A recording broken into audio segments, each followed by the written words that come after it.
Mais où est donc passée notre spontanéité? Dans notre société, la spontanéité est vue comme quelque chose de positif. Pour la plupart des gens, lorsque l'on dit qu'ils sont spontanés, ils prennent ça comme un compliment.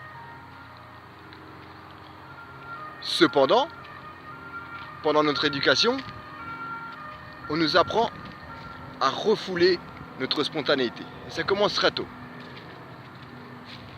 Arrête de pleurer. Tiens-toi droit. Tiens-toi bien à table. Arrête de faire du bruit. Arrête de gigoter partout. Ne crie pas. Tu veux crier. Tu veux pleurer. Ton corps a besoin de pleurer. Ton corps a besoin de gigoter partout. De se défouler. De faire du bruit. De crier. Mais non. Que veulent penser les gens de toi si tu cries, si tu pleures, si tu bouges partout? Lorsque j'amène mes enfants au parc, souvent je vois d'autres enfants qui jouent avec eux et qui essayent de monter le toboggan par le toboggan plutôt que par l'escalier qui mène au toboggan. Ça n'est pas fait pour, mais ça les amuse beaucoup. Tous les enfants le font. La plupart des enfants le font en tout cas. Et souvent, je vois des parents qui leur disent « Non, c'est pas fait pour.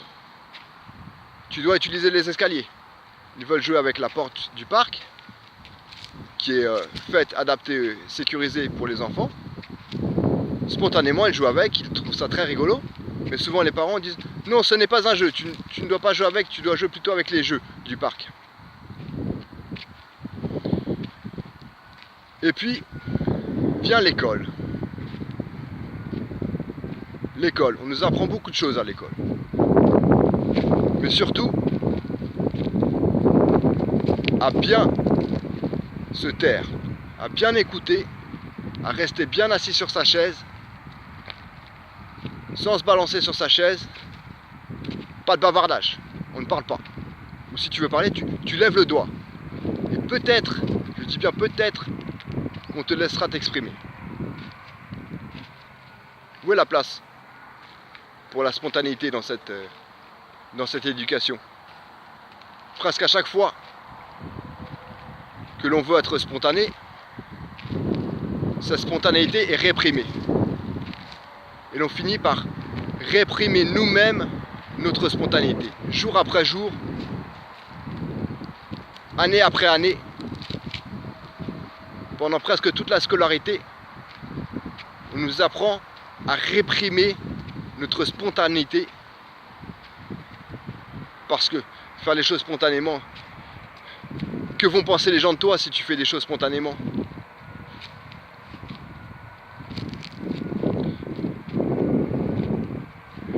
Et après, lorsqu'on est adulte, on dit mais sois plus spontané.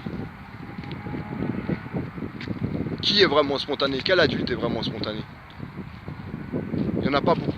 Qui est capable de parler aux gens dans la rue, comment pour leur demander le chemin ou leur parler aux gens qui ne connaissent pas? Très peu. Vous parlez souvent à des gens que vous ne connaissez pas? Les seules personnes qui sont vraiment spontanées sont ceux d'autres cultures ou ceux qui ont réappris à être spontanés. Mais l'éducation qu'on a reçue pour la plupart d'entre nous nous a malheureusement appris à refouler notre spontanéité.